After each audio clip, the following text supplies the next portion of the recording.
Hi, everyone. Welcome back to a fresh episode of The Big Three, the monthly podcast where we unpack the biggest trends, insights, and stories shaping influencer marketing and the creator economy. I'm your host, Ceci Carloni, and as always, I'm joined by our founder, Ahene. How's it going? How are you today? Good, pretty good. Just got back from the chiropractor because I guess I'm old now and I don't know how to sleep without throwing out my back. So yeah, here I am. Hopefully my back feels better. Yeah, well, I can't complain either. It's been a great day, busy day, but it's been a great day so far. I had a couple of great interviews and I'm ready to dive into our lineup today. Shall we Let's do start? it. Yeah, let's do it. Awesome.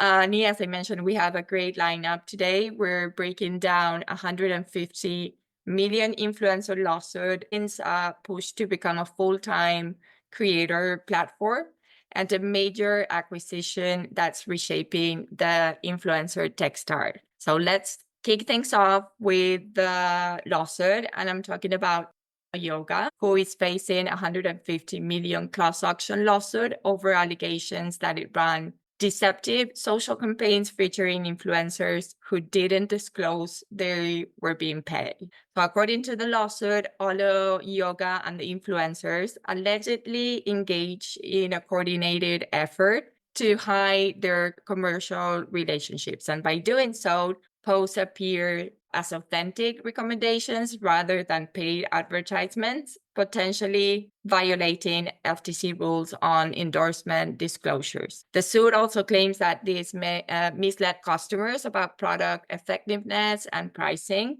And some of the influencers involved include big names like Summer Rae, Natasha Oceani, and the West Twins, all accused of endorsing, again, Alo without proper FTC disclosures. So I have a couple of things I want to say here. The first thing is, honestly, I thought we were way past this. Keep hearing how much the industry has matured, how creator brand deals are supposed to be more solid by now, a bit more structured. But if disclosure is still slipping through the cracks, have we actually evolved? The rules supposed to be super clear at this point. And I guess, Nate, my question for you is, again, I'm genuinely surprised this kind of things is happening in 2025. But I want to know what's your take. Does Yeah, this lawsuit? I'm honestly not that surprised, really, Hmm. because there's a mistaken belief by many brands that if they don't disclose, they're going to get more reach or more visibility on their posts and their collabs, like it's going to quote unquote be real. But the reality is, the average consumer, they know. Right? They know that if their influencer, who's a lifestyle influencer, all of a sudden is rocking specific clothes, it's not like the consumer is not going to know. It's disappointing that brands like Alo Yoga are accused of, encouraging their collaboration partners not to disclose this information, but it doesn't surprise me. Everybody's looking for an edge, especially in the post iOS 14.5 world. We're looking for ways to make it seem like, hey, this is an organic viral thing that's happening naturally. But I think really what's a shame is, people aren't giving enough credibility or the consumer. The consumer knows. The consumer can tell when somebody's putting on a product and versus an authentic recommendation. And the fact that Aloe Yoga, which is a great brand, it's a fantastic brand. Like I see it everywhere. Like it's already kind of in kind of that Lululemon sphere when it comes to kind of brand halo. It's a shame that they had to kind of resort to these tactics allegedly. Obviously, it's a lawsuit, so we still need to see what's happening with it. But it's a shame that they thought that was necessary because I think Alo Yoga is a perfect example of a brand that having those endorsements and then being very transparent about it would help enhance the brand because it would just show that this brand is at that level where they're bringing A-list celebrities and influencers to rock the clothes. Yeah. Yeah, I'm shocked it was Alo Yoga. I'm shocked that they're still doing it. But there are a lot of brands out there that aren't paying attention to disclosure rules. And hopefully this lawsuit and similar lawsuits helps to kind of bring more light to this and ensures that brands kind of have higher levels of compliance against these laws and disclosure rules across the different jurisdictions they operate. Well, I'm glad that you brought that to the conversation because I think that sometimes we discuss these kind of things and focus on the brand side, on the creator side, but we miss the point that if the industry has evolved, that means that the audiences have too, right? So if we all know it's an ad, I mean, I know as a consumer it's an ad, you know it's an ad, the creator knows it's an ad. Why don't you just say it and stop hiding it? Is it really I guess in the forums and the groups that I'm at, the one excuse that brands have, and I'm not saying this excuses the behavior, is that when you put hashtag ad or hashtag brand partner or whatnot, or have the collab tag there, it can potentially reduce organic reach. it And has to so, do with the algorithm, right? right. But the reality is, if it was a good piece of content, it's going to have organic reach. And if it's truly an ad, you should probably be whitelisting anyway to be able to get that ad as far as possible. So while I can understand where people are coming from, doesn't make it right. And the fact that you need to game the system to create organic reach probably indicates you probably don't have the right creative strategy that's driving your organic or influencer strategy. And so instead of kind of gaming the system, how about, let's be a little bit more creative in how your collaborations are working so that you can overcome whatever negative impact the algorithm might have by having this tagged as quote hashtag ad or hashtag paid partner. So that would be my Okay. recommendation from an agency perspective and an observer perspective. It's you can't break the rules. And, again, it's going to take a couple more of these $100 million+ lawsuits for brands to realize like, okay, we have to be public about this. And if we want to have high organic reach, what are the things that we can do with our campaigns to ensure that they're authentic and they align with the audiences that we're partnering with? So Okay. we'll see. I was actually going to ask you precisely that, beyond focusing on getting everything right, meaning the creator partnership, the content right, your strategy, what else can brands and creators actually do to avoid ended up in situations like this? Do you think it's better legal, better education, something even maybe Well, I deeper? mean, the responsibility really is on the brand. Like the creators, they're culpable, but the brand is the one that is paying the dollars for this exposure. And so I haven't seen very many influencer campaigns where the brand allows the creator to post the content without the brand saying this is okay. And so whether you're working with macro influencers, kind of like on a one-to-one basis, or micro influencers, kind of on a wide basis, there are tools and processes you can put into place to ensure that the content gets approved, that you have social listening to make sure that any piece of content that goes out there actually adheres to brand Absolutely. guidelines, adheres to FTC guidelines. And so I really believe that the onus is on the brand. And I guess I would say from the creator perspective is, if a brand is pushing you not to disclose a relationship, it probably is not a brand that you want to do business with. At the end of the day, that's, it's against the law in certain jurisdictions, it's unethical kind of globally. You really have to think about your brand as a creator and the fact that you are a business as well and you're representing something to your audience. And if a brand is pushing you to do things that might cross into the gray area, you really have to consider whether that partnership is worth it or not. So Absolutely. that's my two. I have probably put the brand in a higher level of Content. accountability, but the Yeah. creator also has kind of a role to play here. Absolutely. Nee, and seriously, I mean, do you think this is the moment everyone finally sits down and pay more No. attention, reads the FTC guidelines No. cover to cover? No, these Not FTC gonna happen. guidelines came out 4 or 5 years ago, and honestly, they're just an extension of what's already been there. You always need to disclose an endorsement or a paid promotion, but the reality is there's always gonna be somebody that thinks they can cut corners, and it may not be like the Alo Yogas of the world with the large brands, but you're always gonna have some D2C that's kind of not disclosing this information, and so, Mm. unfortunately, We're I'm gonna pretty see a certain couple we're gonna more. see more lawsuits like this come down the pipeline. I'm afraid so. Yes, I agree 100%. Okay, next up, LinkedIn. Let's talk about the platform that has always been the home of resumes and job updates, but now it's making a real push into the creator space. And if you've been paying attention, the shift has been pretty hard to ignore. So this month, Digiday reported that LinkedIn is emerging as a serious player, especially for B2B education and wellness. Brands are actively shifting ad spend to the platform, and LinkedIn is responding with better creator tools, smarter algorithm support, and more strategic partnerships. We've seen this shift firsthand last year, and even at the beginning of this year, I think it was too, we chatted with creators and founders like AJ Exane, Brendan Gahan, and Anish Lal, all of whom are showing that LinkedIn isn't just working for creators, it's actually thriving. AJ, for example, built Creator Match, a full-on influencer agency just for LinkedIn. Anish Lal from the Weasley Group told us LinkedIn is where he gets, and I quote, most of his inbound brand sales. Brendan's whole thesis is that creators who build trust on LinkedIn can own authority in a way you just can't on other platforms like TikTok or Instagram.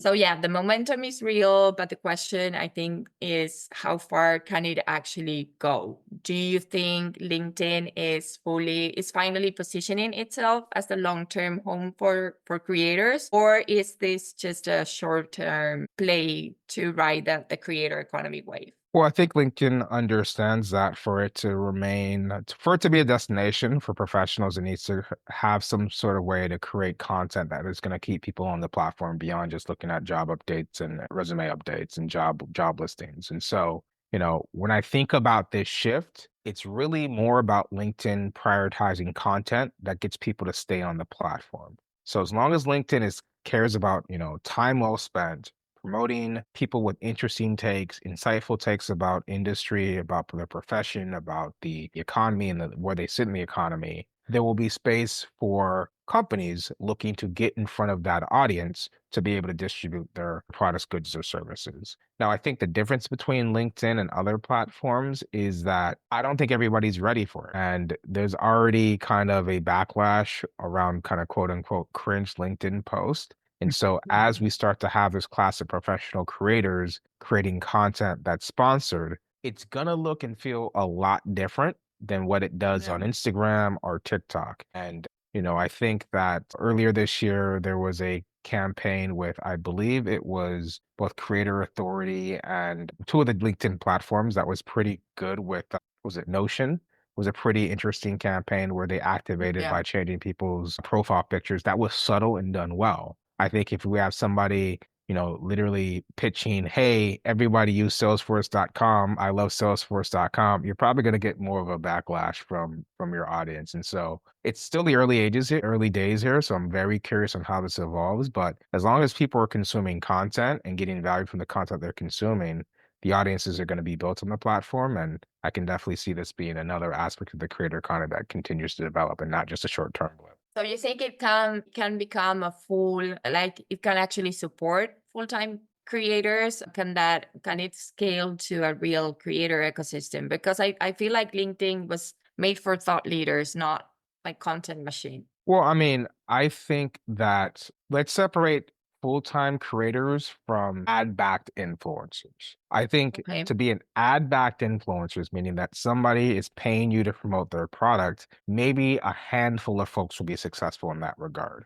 But in terms of a full-time creator, you don't just have to monetize through a brand deal. You can monetize through your content, through courses, through speaking engagements. And so the fact that somebody like Stephen Bartlett, A Story of a Brand, a lot of his content gets just distributed through LinkedIn. That's where he gets a lot of his authority and his Yeah. ability, beyond his podcast. And so that's definitely amplified the brand. And so what we're likely to see is more creators using LinkedIn for distribution for their content. And from that Right. distribution, brands might have the opportunity to inject kind of a placement. And so it's not about, hey, let me promote a product or service directly on LinkedIn. It's, can I build an audience by providing thought leadership, education, Absolutely. and content? And then what are the opportunities I get to be able to be on stage and distribute different ideas through that audience that I've built? I think, yeah, there absolutely is an opportunity to do that as long as LinkedIn continues to focus on distributing content on their platform, especially from people you Yeah. don't follow directly. And we've seen that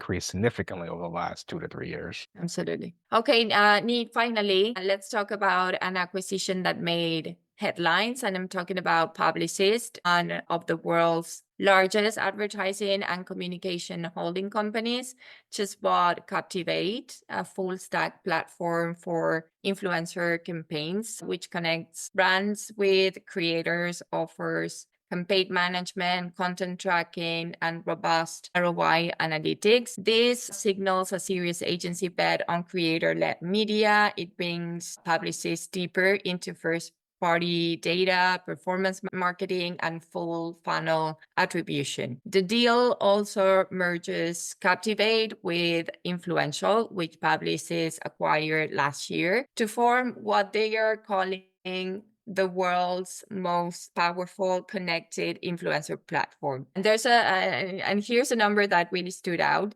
According to its Q1 earnings, Publicis has spent over $500 million just this year on acquisitions tied to digital media, influencer marketing, and data. So my question to you, Ni, is what do you think they say about where traditional holding companies think the real media power lies in 2025? Well, yeah, I mean, I think we have seen first the acquisition of Influential and now the acquisition of Captivate that the holding companies understand that this is where attention is. You know, brands already spend millions, if not billions of dollars on social directly to TikTok and Instagram. This is another way front of audiences, and especially because audiences are consuming this content from creators, any way to get brands to, to be directly in front of that creator audience is going to be helpful in the media. What I think is interesting, particularly about Captivate, is that, Captivate is an influencer marketing platform. I've used it in my past lives, and it will be interesting to see what happens over the next 6 to 12 months because there's a lot of agencies that have built their business on the back to Captivate. And now that it's going to be part of Publicis, in a lot of ways, they're going to be competing with who licensed the software in the past. Exactly. Where I'm curious is kind of what does that look like over time? Do those agencies move to other platforms like Grin or other platforms, IQ, or do they stick with Captivate and they're okay with kind of having the agency that acquired the technology also have an agency that competes with them? So that's what I'm excited to understand and see transpire. But something tells me you're probably going to have a fair amount of defection away from Captivate as those licenses come to the one end. On the flip side, Influential, who's never really been known necessarily for the technology. They've been known for their innovation in the creator economy. Now they're going to have a very strong platform to be able to build and call their own. And so that's definitely going to be an advantage for Influential over time because now they have the best of both worlds in terms of both strategy and technology. And I read somewhere that allegedly Captivate has over 95% of influencers with over 5,000 followers on in their database. And so that's definitely going to be a good kind of data asset for Publicis to have. Absolutely. Ahene, do you think this is the start of a big influencer platform shopping spree? I mean, how long before we WPP or Omnicom panic buy someone too? Yeah, I mean, I don't think that the technology platforms are good targets for the holding companies. I do think the agencies are. And so, for the most part, most ad agencies, they're interested in buying client relationships and relationships from end to end. So I think this is a signal from Publicis that, hey, we believe in the creator economy, but I don't necessarily see the consolidation having at the technology side, especially because a lot of those technology platforms that got valued at very high valuations in 2021 and 2022. But for agencies, people who run the agencies, I think there's a good opportunity for them to kind of point to like, hey, these are deals that are happening in 2025 when most of marketing, there are no deals to say, hey, the influencer space is hot. We have these interesting relationships. We're working in these markets. And I think that's where we're going to have a lot more excitement and M&A action over the next 6 to 12 months. Absolutely. Well, Nate, that wraps up this episode of Influence Weekly. Thanks everyone for tuning in and exploring the latest stories with us. Make sure to subscribe so you don't miss what's next in influencer marketing and the creator economy. We'll be back next month to break down more headlines. Until then, stay sharp, stay creator savvy, and maybe double check those FTC guidelines. See you, talk soon. Thanks, everyone.